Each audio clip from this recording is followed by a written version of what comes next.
as igrejas de hoje e as 7 igrejas do Apocalipse. Ontem nós falamos da igreja em Éfeso. Hoje nós vamos falar da igreja em Esmirna. Abra sua Bíblia aí, Apocalipse capítulo 2, no verso 8. Então, diz assim: ao anjo da igreja em Esmirna, escreve: estas coisas diz o primeiro e o último, que esteve morto e tornou a viver.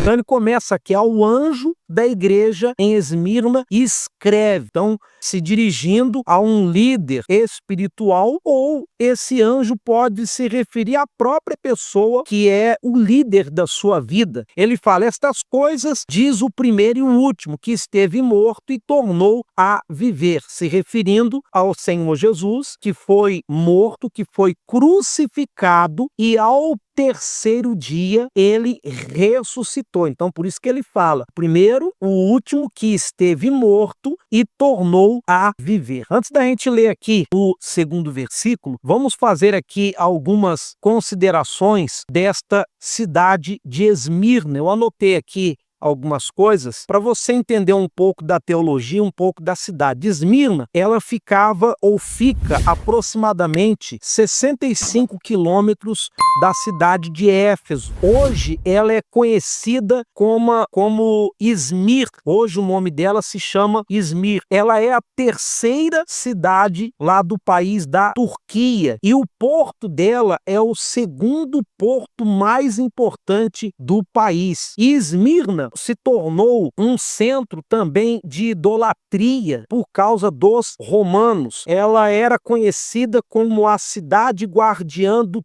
templo, Neucoros. Foram descobertas também imagens lá na praça principal da cidade, como por exemplo, imagens de Poseidon, que era um deus grego, né? O deus do mar, e também de Deméter, deusa grega da ceifa e da terra. Esmirna, ela era uma cidade muito rica, uma cidade próspera e tinha aproximadamente, lá no Novo Testamento, 100 mil habitantes. Hoje ela é uma cidade até maior. E o porto dela era um porto importante porque ligava a Ásia à Europa. Então, Esmirna era uma cidade importantíssima por causa desses detalhes. E diga-se de passagem que a igreja em Esmirna, nós vamos até ler, foi uma igreja muito perseguida nesta cidade. Como já dissemos, era uma cidade idólatra, uma cidade que seguia ali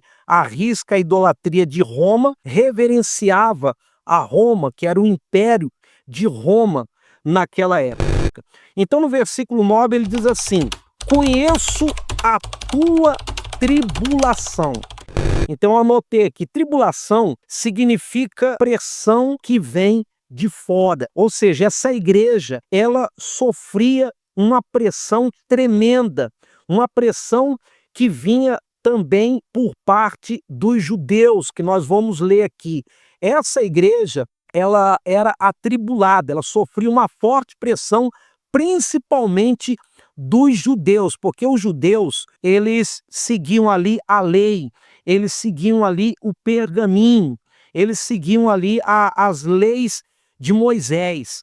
Mas a maioria desses judeus, principalmente sacerdotes, principalmente aqueles homens que eram estudados, estudiosos do pergaminho, eram homens hipócritas, homens que colocavam fardo nas pessoas, que viviam cobrando a lei das pessoas, na qual eles mesmos, muitas das vezes, não viviam. E quando Jesus veio, ele mostrou para esses judeus, ou para a maioria dos judeus, que Jesus, ele veio para cumprir uma lei, mas através da graça. Ele veio cumprir as leis de Moisés, mas através da graça. E o que importava para o Senhor Jesus era que esses judeus se convertessem de fato e de verdade. Então, trazendo hoje para os nossos dias, vamos supor que nós nos parecemos com esta igreja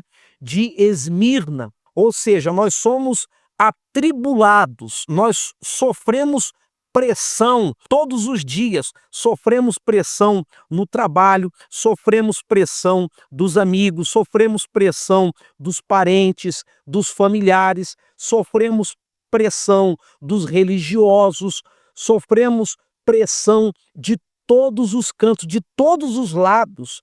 Os verdadeiros cristãos sempre sofreram e sempre sofrerão pressão. Nós vamos até concluir depois o que Jesus fala sobre isso. Mas você tem que entender que Jesus, ele nunca nos disse ou nunca nos ensinou que seguir a ele, que servir a ele seria um mar de rosas. Jesus nunca nos ensinou que servir a ele seria mil maravilhas. Não, nós cristãos sofremos por causa do nome de Jesus. Nós sofremos perseguições, somos atribulados, somos pressionados todos os dias por seguir e servir ao nosso Senhor Jesus. Então ele fala: conheço a tua tribulação, a tua pobreza, mas tu és rico. Aqui nessa época, a igreja de Esmirna, melhor, a cidade de Esmirna, era uma cidade rica, era uma cidade próspera. Porém, muitos cristãos, muitos crentes desta época da igreja de Esmirna eram pessoas pobres. E diz os teólogos, os estudiosos, que muitos desses crentes eram pobres porque eles sofriam justamente discriminação racial, discriminação religiosa, perseguição e muitas das vezes discriminação, melhor dizendo, social. Eles não conseguiam emprego, não conseguiam trabalho e por isso então essa igreja de Esmirna, a maioria desses crentes eram pobres. Então aqui, quando Jesus fala da pobreza, é porque de fato a maioria dos crentes eram pobres. Mas tu és rico, ou seja, eles eram pobres fisicamente, financeiramente, mas eles eram ricos espiritualmente, nós vamos ver em seguida. E a blasfêmia dos que a si mesmos se declaram judeus e não são, sendo antes sinagoga de Satanás. Lembra que eu disse a respeito dos judeus? Ou seja, nessa época, na cidade de Esmirna, existia ali então muitos judeus que moravam ali em Esmirna. E ali eles montaram uma sinagoga, eles tinham um templo ali dos judeus. E a igreja cristã, então, começou ali, né?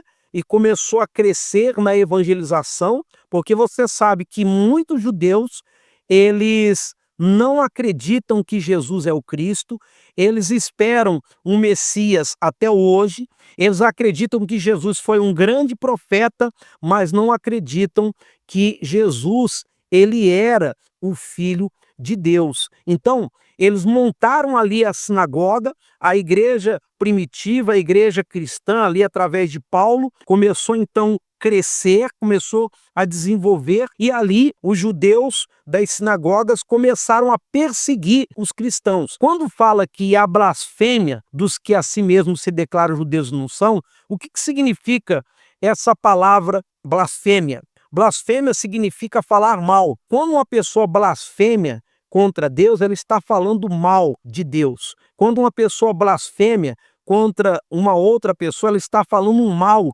de uma outra pessoa. Então, esses judeus, Jesus dizia que eles eram judeus por causa da descendência de Abraão, mas não eram judeus ou verdadeiros judeus espiritualmente falando. Por quê? Porque eles falavam mal da igreja cristã, eles perseguiam a igreja cristã, eles atribulavam a igreja cristã naquela época. Então, Jesus fala que esse grupo de judeus que montou ali uma sinagoga, Jesus chamava de sinagoga de Satanás. Por quê? Porque eles viviam ali perseguindo os cristãos e procuravam falar mal de Jesus ou da igreja cristã. Aí diz assim no versículo 10: não temas as coisas que tens de sofrer.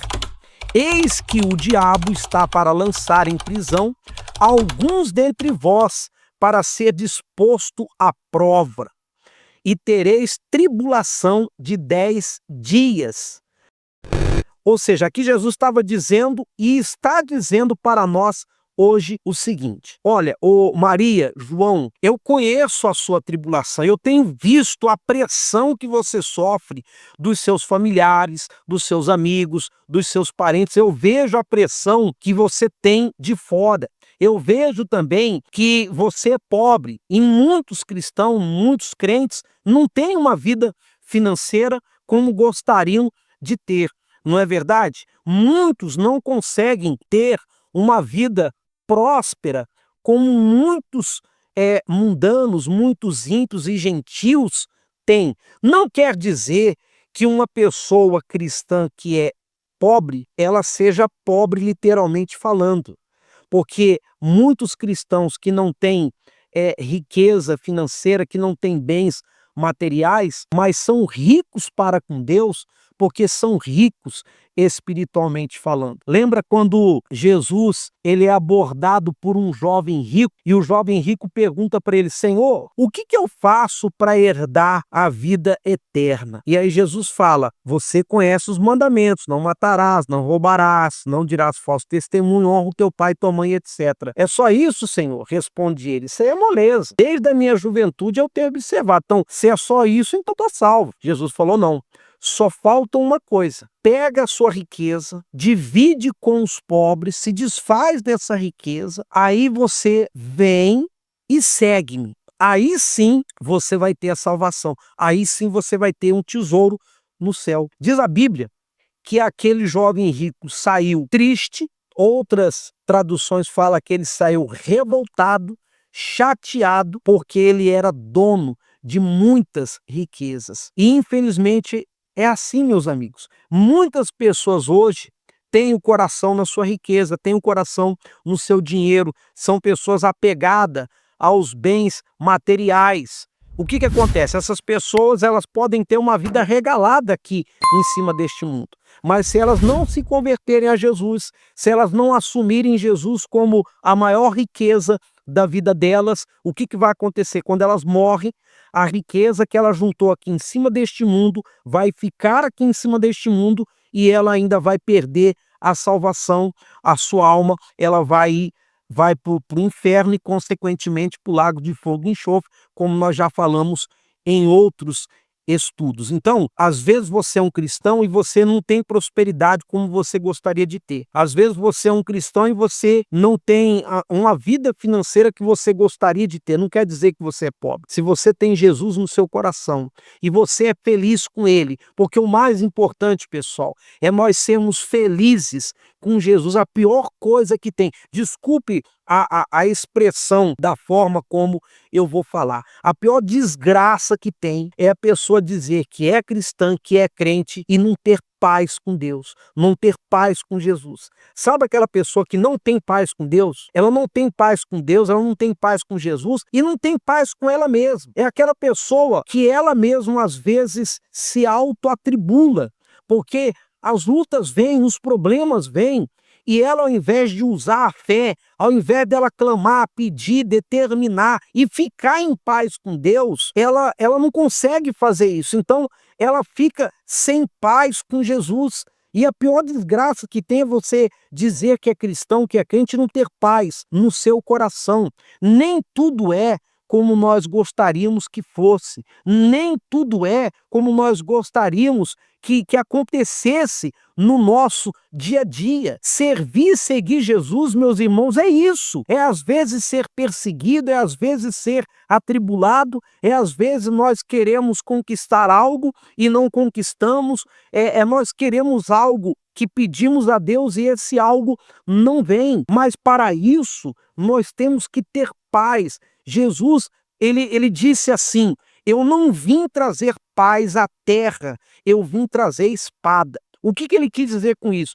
A paz, quando a gente conhece Jesus, ela é interior. Então eu tenho que ter paz com Jesus. Ao mesmo tempo que eu tenho que ter paz, ele também me deu a espada para lutar. Para que serve a espada? Para descascar laranja, para passar manteiga no pão? Não. A espada é uma arma para atacar e também para se defender. Então, com paz no meu coração, mas uma guerra por fora, eu vou usar essa espada e eu vou usar a minha fé e eu vou vencer. E se porventura não acontecer o que eu quero que aconteça, ainda assim eu vou continuar vivendo em paz, porque tudo na vida é passageiro, como eu sempre falo. E o mais importante é você ter paz no seu coração para que você possa, através dessa paz espiritual, você ter uma comunhão com Deus. Porque quando uma pessoa não tem paz com Deus, ela não tem comunhão com Deus. Funciona mais ou menos assim. Você é casado. Vamos supor que você não tem paz com seu marido, não tem paz com a sua esposa. Por mais que você ame essa pessoa, por mais que você conviva com essa pessoa, sempre vai ter ali um conflito, sempre vai ter ali uma briga, uma discussão. Ou seja, mesmo você morando debaixo do mesmo teto, mesmo você amando aquela pessoa, você não tem paz com ela. E muitos cristãos, infelizmente, não têm paz com Jesus. E a melhor coisa que tem é você ter paz com Deus. Ou seja, eu estou vivendo uma luta, uma guerra tremenda, mas eu durmo em paz porque eu creio que Deus ele está cuidando de mim na hora certa, no momento certo. Ele vai trazer a solução do meu problema. E se ele não trazer na hora certa, no momento certo, não tem problema. Eu vou continuar tendo paz com ele do mesmo jeito. Então, não se envergonhe se você é um cristão, uma cristã que é pobre, ou você não tem riquezas, mas você tem que ser rico, e você é rico com o nosso Senhor Jesus. E não se preocupe com aqueles que se declaram judeus, a sinagoga de Satanás. Ou seja, você sabe que hoje em dia você entra na internet, você entra no Facebook, você entra aqui no YouTube e o que você mais vê são falsos profetas, são aqueles pregadores que se dizem cristãos, mas na verdade pregam uma doutrina falsa da Bíblia, né? Eu estava até comecei a assistir ontem, assisti alguns vídeos, pastores que enganam, fazem revelações falsas, aonde a pessoa vai ali na igreja, ele já tem o nome da pessoa, o número do CPF da pessoa, tem o endereço da pessoa, ele faz ali uma cena, ele se faz de ator e fala ali o nome da pessoa, o CPF, a pessoa, nossa, esse aí veio do céu, esse é um anjo iluminado. E muitas das vezes, por trás dessas revelações tem só mentira, tem só falsidade. Isso para poder trazer as pessoas para suas igrejas, para que elas sejam ludibriadas. Infelizmente, as pessoas, na sua inocência, acabam crendo, acabam acreditando nesse tipo de coisa. Sabe por quê? Porque, infelizmente, muitas pessoas, elas querem as bênçãos, querem as vitórias, querem os milagres. E como elas não sabem viver pela fé,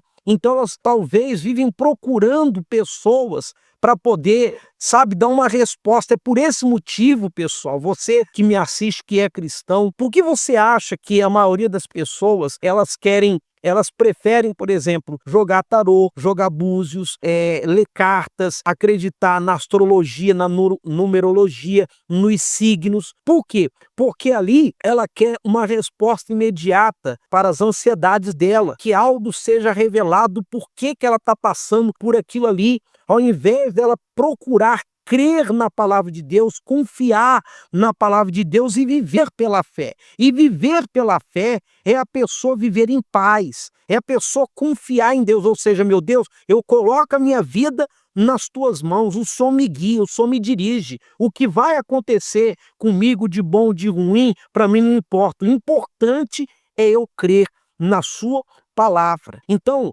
não tema, como ele diz, versículo 10, não tema as coisas que tens de sofrer. Qual é o cristão? Fala para mim, qual é o cristão que não passa luta? Qual é o cristão que não passa por dificuldade, meu Deus do céu? Qual é o cristão que não tem problema? Existem pessoas que pensam que elas vivem numa redoma, ela tá ali no meio de um bairro, no meio de uma cidade, no meio de uma família, e só tem ela ali, ou seja, só ela sofre com problemas, só ela sofre com perseguições, só ela sofre com lutas. E eu sempre digo isso o seguinte: quando você diz assim, é porque fulano não sabe o que eu estou passando, ou de repente você fala para mim, é porque o senhor não sabe o que eu tenho passado.